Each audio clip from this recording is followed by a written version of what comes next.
Welcome back. This is episode 7, Corvette Mods. This is about electrical today. Let's go ahead and jump right into it.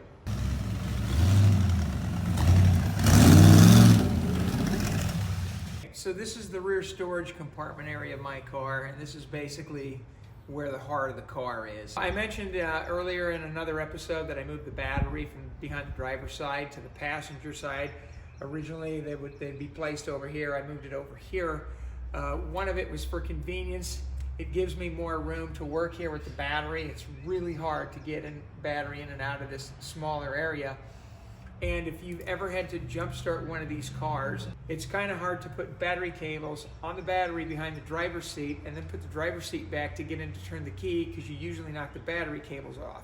I moved it to the passenger side. In addition, the starter's on the passenger side, and originally, as I mentioned in a previous episode, I ran the battery cable down the passenger side of the transmission tunnel, which proved to be a problem because my clamps were rubbing on the drive shaft, so I had to move the cable back to the driver's side, and I still had to cross over to the passenger side to get to the starter. I'm using an Optima red top battery. I made a 10 gauge battery tray out of sheet metal with 90-degree corners. That is riveted, and I had used adhesive to the floorboard in the storage compartment. And then I used a plastic marine battery container, and that is actually screwed with fender washers to that steel tray. Next to the battery, this is my Dakota Digital control box for my gauges. Everything on there is labeled, and if you go this route, the instructions are clearly labeled, what goes where. My sensors for my oil pressure, water temperature, speed control. Next to that, behind the driver's side seat, is the American Auto Wire Highway 22 wiring kit. This kit also comes with everything labeled. There's set screws here. It's got a built-in fan relay, which I have actually utilized. The fans are wired to the General Motors LS wiring harness, and it is controlled by the ECU. But I also have a trinary switch into the air conditioning system, and when that creates the ground, when the pressure builds, it needs to activate the fans. So instead of trying to splice into the GM wiring harness and try and figure it out that way, I have the separate relay from the Highway 22 kit right here. Got a separate horn relay, got turn signal relay, and it has the flasher relay. So the wires also come labeled. They're all stamped in black lettering, whether it's high beam wire, low beam wire, ignition wire, neutral safety start switch wire, everything you need to wire your car. Comes with all of the fittings.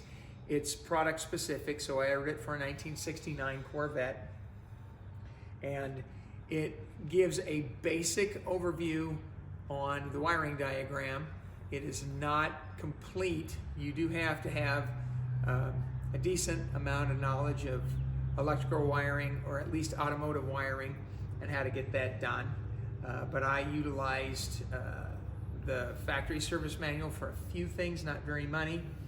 But I highly recommend that if you're going to tear your car apart to the point that I did, that you take that 50-year-old wiring and just throw it in the trash. Next to that is my control box for my remote doors. I do not have door handles or door locks on the outside of the car. I have a remote door system. It's a key fob. As you can see here, we'll get a closer shot. I have a main connector for all of my power wires, that everything that needs straight power. I have that wired directly to the Highway 22 fuse box, and then that is wired directly to the battery. On the other side of the battery, if we can get a shot of it later, I also have the same terminal connector over here for all of my grounds. All of my grounds come into that from the front of the car to that hub, and then it's connected to the negative side of the battery cable as well.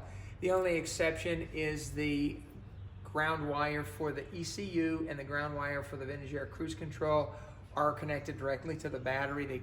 I was told that was the best way to do that, to make sure that they have the proper ground.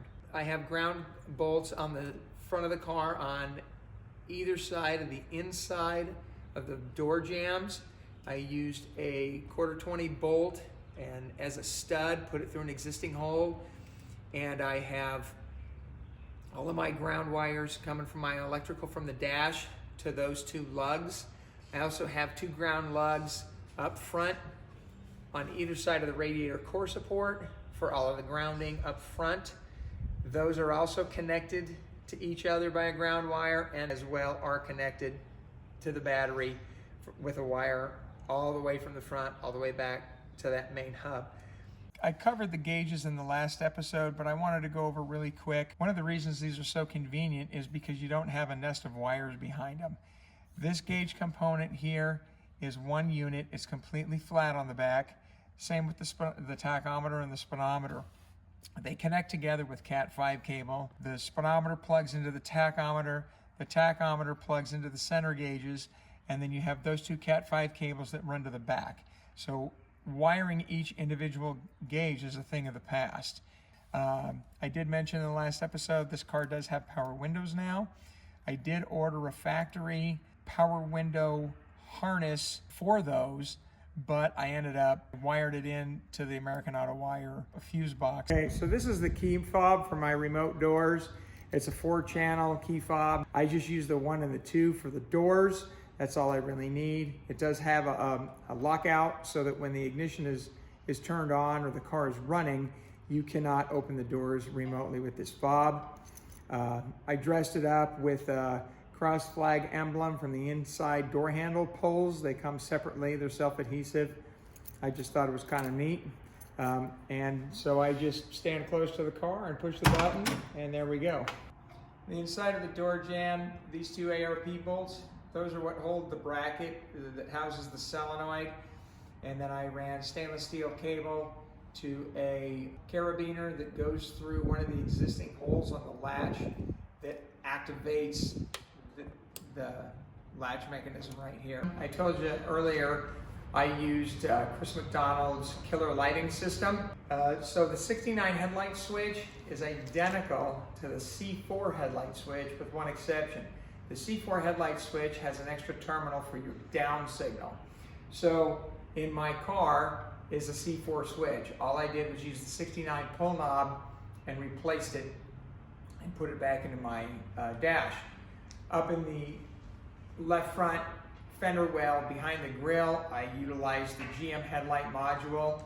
Up in the driver's side forward front wheel well is the GM module for the headlights. I put it up there to keep it dry and keep it out of the elements. They're very fast and they operate with the car off as well.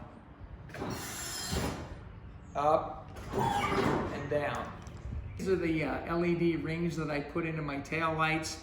Obviously they're not as clear and crisp as your modern day LED tail lights, but I didn't like the plastic LED lens with all the individual LED bulbs in it. These are LED halo rings. They're epoxied into the inside of the tail light bezel. So those are the regular incandescent bulbs, and again, I kept that set up because of the vintage air cruise control. The brake interrupt switch for the cruise control needs to use the standard bulbs and not LEDs, or you're going to have to run a separate relay for those. Okay, I did run LED bulbs on all 4 marker lights, the 2 front ambers and the 2 rear reds. Those are LEDs. I got those at O'Reilly's. I think they were $10 a piece. They actually make low profile bulbs now. I was having a problem finding a bulb that fit that didn't hit the housing. So on these early C3s, when you turn the park lights on, the front turn signals in the grille would light up, and then when you turn to the headlights on, the turn signal lights in the grille would go out, and they would only illuminate when you turn your turn signal on left or right. I kind of modified that. I mentioned earlier I removed the fiber optics system that they had in here, but there are holes on the side of the marker lights as well as the tail lights for where the glass bulb was that the fiber optics went to. So I inserted an LED bulb in there, and I wired it so that when I turn the ignition on, the LED bulbs would light up and they would stay lit up until you turn the ignition off. So they're basically daytime running lights.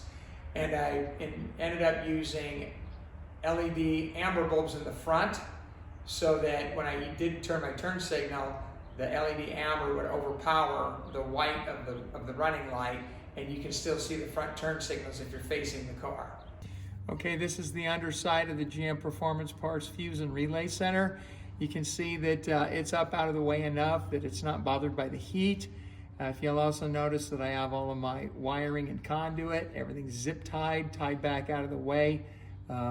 It's all in insulated 8/0 clamps. Over on the engine, I have 3 4-gauge ground straps. You cannot have enough ground straps on a Corvette.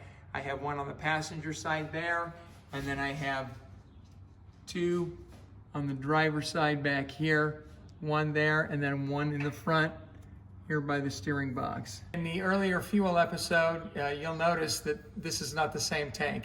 This is the tank replacement that I got. I got it from BRP Hot Rods, but what I wanted to show you back here is the connections for the fuel sending unit and for the fuel pump. These are GM weather pack connectors. I bought a giant kit from Napa years ago, and I utilized GM weather pack connectors wherever I could throughout the entire car. Again, the weather pack connectors here, I have connected them to all 4 corner marker lights. They're connected to the harness that runs back to the tail lights. Here I utilized a 1-wire connector. I mentioned earlier I used a 68 valence panel so I could run 4 red tail lights. The backup light wiring on the housing is attached to the socket, so if I needed to remove this for any particular reason, I just have a 1-wire GM weather pack connector here that I can unsnap and pull out. Also notice here that all of the ground lugs on the rear tail lights, all of these bulbs need to be grounded. That's going to wrap it up for electrical. I know it wasn't too terribly long. It was more about what you can do rather than how to do it. I can't tell you how to wire your car, but I can show you some of the neat things that I've done to mine. So join us next time for episode 8. Thanks for joining.